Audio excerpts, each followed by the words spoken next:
Y hacemos un giro de 180 grados en la conversación que veníamos teniendo y vamos a tocar un tema de actualidad que, a pesar de su importancia, ha pasado un poco desapercibido en esta semana donde ha habido tantos acontecimientos y la gran celebración de los 500 años.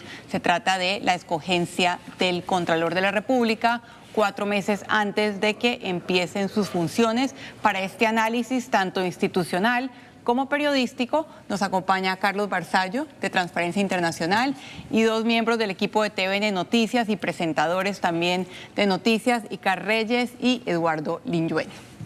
Carlos, empiezo con usted. La importancia de la figura del Contralor la hemos visto ya en las últimas administraciones, más por el lado de las carencias que por el lado de que jugara su verdadero rol.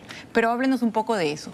Sí, bueno, es una figura obviamente supremamente importante y como tal debe darse la mayor prioridad para su análisis y debe ser incluso el modelo emblemático de una idea que bien puede parecer sencilla, pero es básica, de que al sistema integral de administración pública se debe entrar por concurso oposición. Es decir, nosotros tenemos un sistema de escogencias variadas que son ratificados en la Asamblea con mayores premuras, menores premuras, y tenemos una serie de requisitos muy básicos, pero no nos cuestionamos la parte misma de la capacidad técnica del rol que se va a tener.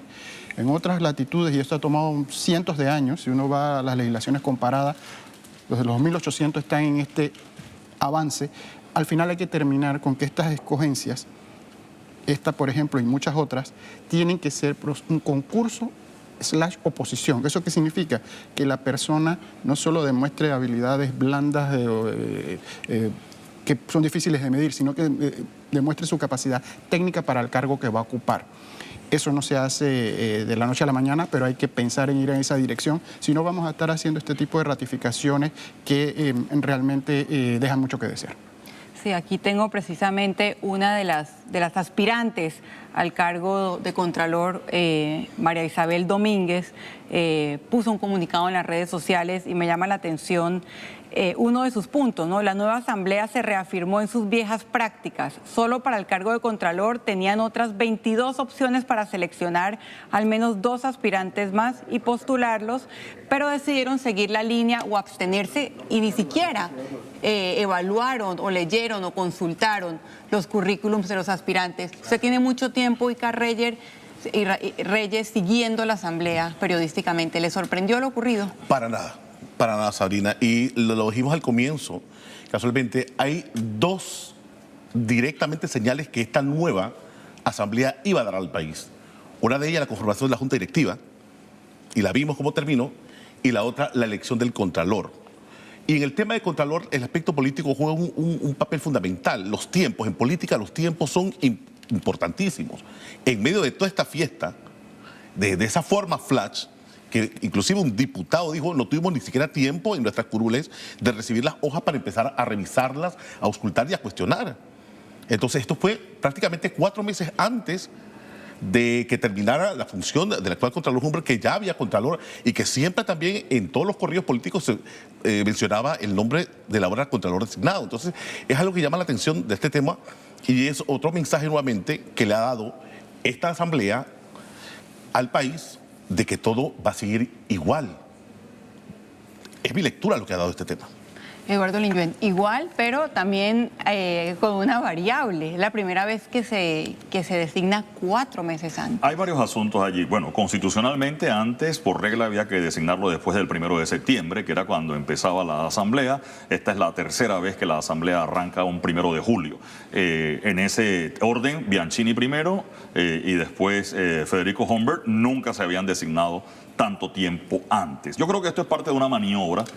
Por primera vez, y luego de la información ciertamente no confirmada que se tenía, este es un candidato de la Asamblea. Constitucionalmente, el Contralor es un puesto que designa la Asamblea Nacional. Yo creo que aquí la Asamblea se le adelantó y se le madrugó al presidente Cortizo y no le dio la oportunidad de maniobrar políticamente para escoger a su candidato. En democracia, todos los contralores que hemos tenido ha sido el contralor que el presidente quería. Chinchorro Carles el que quería a Guillermo Endara, Romero el que quería a Pérez Valladares, Alvin Widen era el que quería a Mireya Moscoso, de hecho se lo prometió, aunque ella no pudiera escogerlo, y así mismo fue con Kuzniecki y Federico Humbert. O sea, todos han sido el que el presidente quería, aunque es un puesto constitucionalmente de la Asamblea. Esta vez parece que la Asamblea quería a Gerardo Solís y al designarlo tan rápido le restó ese tiempo de maniobra que tenía el presidente.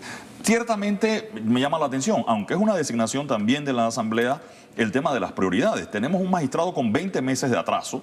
¿Por qué la Asamblea no estuvo en la discusión? Bueno, el presidente no se lo ha mandado, pero primero del magistrado que está atrasado, más los suplentes que están atrasados, más los 2 magistrados que faltan para la Corte, que entran el mismo día que el Contralor. El Contralor ya está designado y los otros nombres ni siquiera están. Me sorprende un poco la sorpresa. O sea, yo nunca he visto listas, o sea, siempre ha habido unas listas de candidatos a Contralor, pero realmente eso del escrutinio de la lista es un tema romántico porque al final casi siempre hay un nombre de antemano y ese es el que va. Y lo otro, quizás que ha llamado mucho la atención, el carácter político del Contralor. Y cuando digo de político, hablo de político protagonista.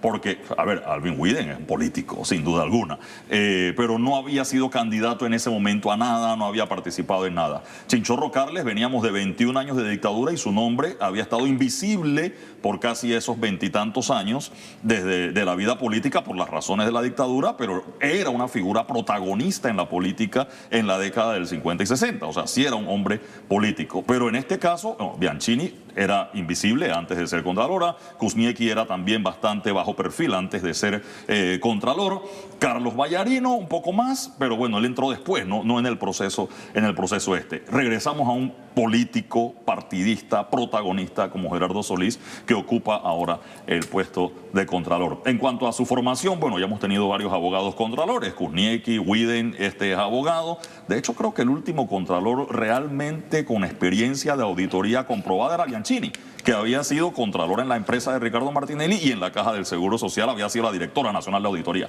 Pero todos los contralores no necesariamente vienen de ser esta figura del gran auditor, que es lo que algunos piensan debiera tener el perfil de Contralor. Me quedo con eso de que madrugaron al Ejecutivo. Es que eso es lo que me ha llamado la atención, que haberle madrugado, tú no pudieras pensar que si fueran de partidos opuestos o contrarios, la mayoría de la Asamblea versus el presidente de la República, le madruguen al presidente, pero ¿cómo le madrugan a un presidente que es del mismo partido de la Asamblea que lo acaba de aprobar? Creo que eso es lo que no le chilla al presidente. Es decir, no era el candidato del presidente, pero pienso que no le molesta al presidente que sea Gerardo Solís. Pero sí creo que se lo madrugaron.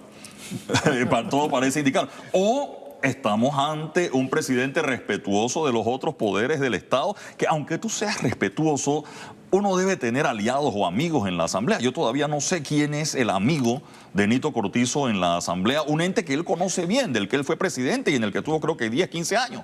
Entonces, a lo mejor no tienes una bancada afín, pero sí tienes por lo menos 2 o 3 unidades que pueden en algún momento balancear las cosas, manipular el discurso o manejar los tiempos. En las asambleas hay estrategias cuestionadas pero válidas, dilatorias, etcétera. Tú te metes a un gran orador que pueda ser amigo tuyo para de repente frenar una sesión o paralizarla en algún momento para darle tiempo al Ejecutivo de maniobrar políticamente. Eso no hay en esta asamblea.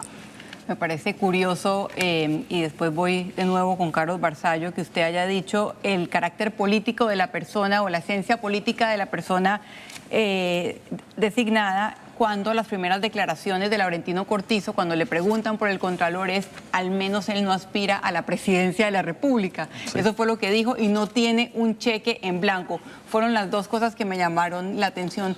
Quiero ir un poco sobre las consecuencias de que, de nuevo, esta vez de manera mucho más rápida y casi que madrugándose al candidato del Ejecutivo, o es al menos la interpretación, tengamos un Contralor, vayamos a tener un Contralor designado políticamente, porque ya hemos pasado varias administraciones donde la ausencia o que esa persona no ejerza el rol que la democracia requiere, tiene sus consecuencias. Sí, consecuencias nefastas, pero solo el tiempo lo dirá. Uno tiene que darle tiempo al tiempo porque se tendrán que dar las acciones o las omisiones que producirán los problemas. ¿Cuáles pueden ser objetivamente?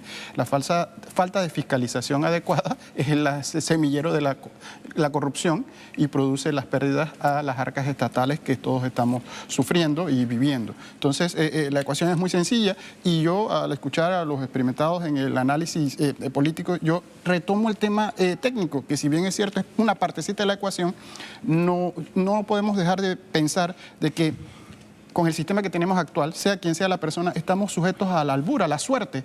Si esto sale bien porque Dios es grande y tenemos suerte. Tenemos que compartir con un sistema más técnico, más formado. E insisto mucho de que nosotros no tenemos que inventar la rueda. El sistema americano, por ejemplo, la Oficina General de la Contraloría, es un señor actualmente que tiene 45 años de trabajar ahí. Se lo nombra por 15 años. Tiene un componente político, evidentemente, porque viene de los dos grandes partidos que hay allá, se le manda una terna al presidente, pero cuando uno lee su hoja de vida en la página web, se da cuenta de que ese señor literalmente es un técnico de lo que tiene que hacer y lo demuestra con ejecutorias, con números, con lo que le salva al gobierno en materia de despilfarro y de controles. Me pueden decir, y lo acepto, que por más técnico que sea una persona, si le falta otras cualidades, no funciona. Y ahí está bien, ahí es donde entra todo el análisis completo político, donde la independencia es fundamental y tiene que medirse con criterios muy objetivos, pero también subjetivos. Evidentemente, entre más política es una persona, menos independiente se puede presumir que es. El sistema no está funcionando bien, nos estamos engañando y realmente esperamos equivocarnos, pero los resultados hablarán por sí solos. Esto se da de dos maneras, acciones u omisiones, y las omisiones son tan preocupantes como las acciones, es dejar hacer, dejar pasar y que siga la fiesta. Pero interesante lo que dice el licenciado Barzallo, Sabrina. Es ahí donde se trastoca la esencia del pleno en sí, de auscultar, de preguntar, de cuestionar. Ese espacio, lo acaban de decir aquí en la mesa, o sea, fue todo flash, aprovechando todas las coyunturas que hubo, las festividades, los 500 años, todo, o sea, todo. Esto fue rápido. Y es ahí la parte que yo quisiera hacer énfasis, si me das unos segunditos, claro. Es que se obvia esa esencia de empezar el debate en un pleno y simplemente corren a votar. O sea, salgo de una comisión directamente a votar. ¿Y qué pasó con esa parte del pleno? De empezar a indagar capacidad, a indagar preparación, también, por supuesto, solvencia moral y una serie de cosas que le puede dar una garantía a la ciudadanía. Entonces esa parte se obvió y ya tenemos contralor nuevo. En el tema de la conformación de la nueva asamblea, también se revelaron dos hechos con esta elección del contralor. Uno, los panameñistas y los cambiodemocráticos son parte de la bancada mayoritaria. Incluso yo puse un tuit y Eduardo dijo una bancada mayoritaria de 68 diputados, 68 de 71. Sí, o sea, son como una alfombra y viene la aplanadora. Nadie dijo nada con la excepción de dos independientes. Y lo otro que se reveló es que esa bancada independiente, de libre postulación, perdón, en la que mucha gente había puesto sus esperanzas, se redujo a la mitad. Quedaron dos. Quedaron dos. Mira, y esto nuevamente lo retomo desde el punto de vista del mensaje político que da precisamente estos tipos de cogencias y ratificaciones. Nadie ha cuestionado el rol o el papel fundamental constitucional que tiene la Asamblea, porque escoge dos funciones o dos funcionarios, el defensor del pueblo y el contralor. El problema está en que no se le dio tiempo, no solamente al mismo pleno, sino a la ciudadanía de ver, no sé, y pregunto aquí en esta mesa, todos sabemos la cantidad de aspirantes, sabemos la hoja de los aspirantes, casi no sabemos el nombre de los aspirantes, ni cuántos aspiraban, pero siempre se mencionaba uno en corrillos políticos. Carlos. Sí, quisiera comentar aspectos eminentemente técnicos. En el aspecto jurídico se ha mencionado, por ejemplo, ha quedado el debate, es bueno seguirlo, el tema de la abstención de los dos diputados de libre postulación. Eso todavía es objeto de debate entre varios abogados, pero el reglamento interno de la Asamblea da tres opciones muy lógicas, que son votar a favor, votar en contra o abstenerse. Se alega que hay otra documentación donde está establecido la abstención.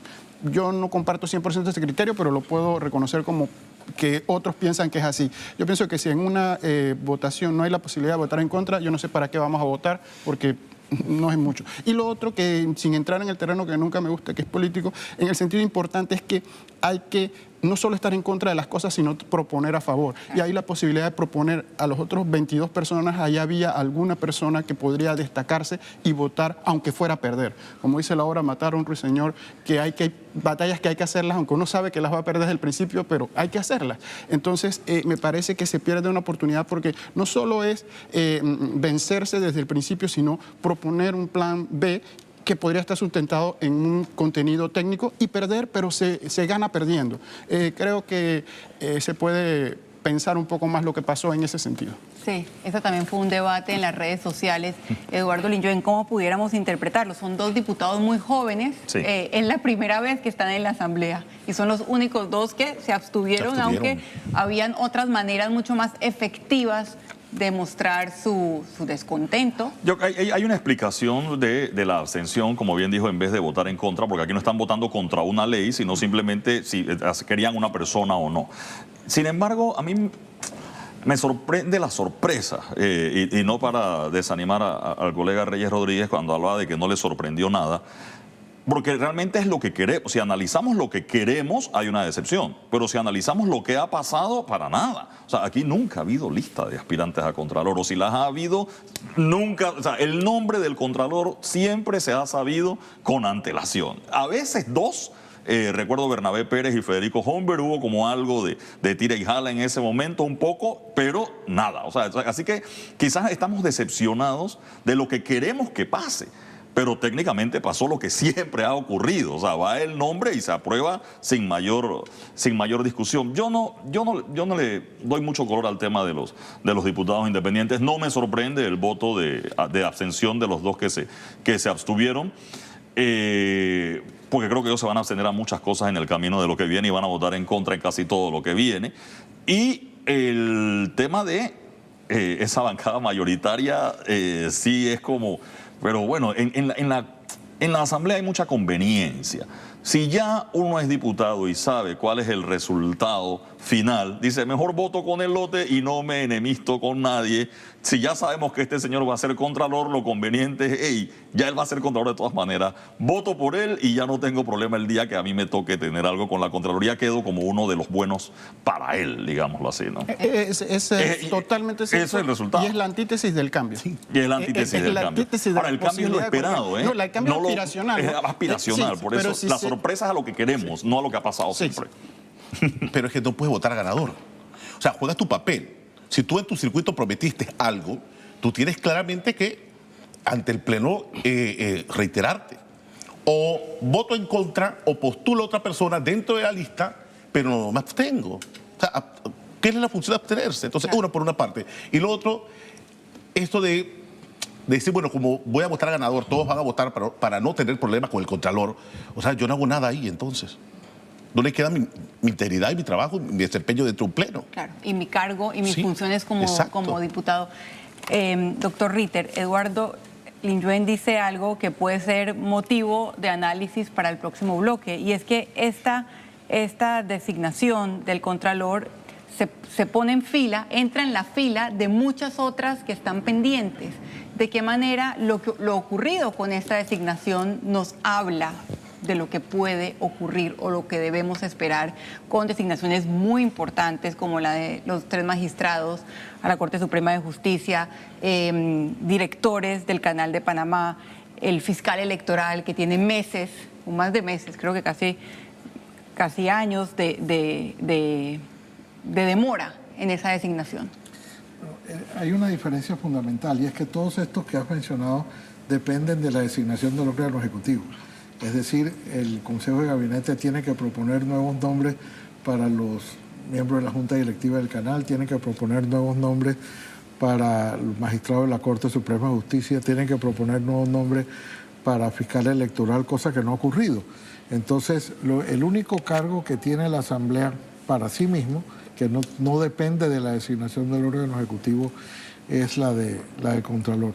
Pero ciertamente sí llama la atención, más que la premura con la que se hizo, la indiferencia con la que se ha asumido ese cargo tan importante, vital para la democracia como es la del Contralor General de la República. Así es que cuando la Constitución les reserva estos puestos para la Asamblea sin la injerencia del órgano ejecutivo, es porque de verdad siente que, al menos en la teoría constitucional, que él no puede ser un funcionario del Ejecutivo porque una de las principales funciones va a ser la de fiscalizar justamente al órgano ejecutivo. De manera que se trata de separar y que la Asamblea, que tiene como función ella misma la fiscalización, es la que escoge al fiscalizador general de la Nación o Contralor General de la Nación para cumplir ese rol. Entonces, hubiera pensado que esta aceleración con la que ellos han designado al Contralor tendría algunos otros ribetes. Por ejemplo, la Asamblea también le compete, si es que no, nombrar a un miembro de la Junta Directiva de la Autoridad del Canal. Él no tiene periodo, el actual es designado por la Asamblea, es Elías Castillo, no tiene tampoco que ser diputado, pero eso es una decisión que también tiene que tomar el Pleno de la Asamblea, que ese no tiene periodo. Pero a mí lo que me llama la atención es que nombramientos clave que están tan atrasados no hayan merecido la premura. Es cierto, y lo reitero, no es competencia de la Asamblea nombrarlos hasta que el presidente no lo haya hecho, hasta que el presidente les envíe los nombres, pero ciertamente es importante que el presidente lo haga porque, o sea, cada día que pasa, Jerónimo Mejía rompe un récord que ya lleva más de 20 meses, o lleva 20 meses de sobregiro, de 20 meses de interinidad en su puesto porque no le llega su reemplazo. Y después, pero quizás lo haga en las conclusiones, haré un comentario sobre esta figura de autoengañarnos, voy a usar la palabra de Eduardo o de Carlos, perdón, de engañarnos nosotros mismos con las listas que se envían. Lo hacemos con la Contraloría, lo hacemos con la Corte Suprema de Justicia, lo hacemos con el Defensor del Pueblo, que esos candidatos, hay que decirlos, por la libre postulación, porque nadie y la manera como se mira su currículum es algo tan mecánico que lo pudiera hacer cualquier persona. No se necesita una comisión de credenciales para acreditar que una persona es panameña, si tiene cédula, tiene 35 años, y uno no tiene realmente el sentido de la comisión de credenciales es otro. El sentido de la comisión de credenciales es escrutar a todos los candidatos, cosa que no ocurrió. La comisión de credenciales sencillamente cogió la lista de los 22 y dijo, estos sí cumplen los requisitos constitucionales, y lo envió al Pleno. Y en el Pleno no se discutió nada tampoco. De manera que creo que es un episodio triste por la ausencia de debate y una ausencia absoluta, un debate que innecesariamente se obvió. Innecesariamente digo porque faltan 4 meses y medio para que él asuma su papel y hubiera podido dar, aunque al final lo eligieran, hubiera podido dar una mejor impresión si se discuten sus ejecutorias y se abre a un debate sobre su designación. Bueno, vámonos al cambio y vamos después del cambio a analizar esas otras aristas que quedaron sobre la mesa de esta designación del Contralor.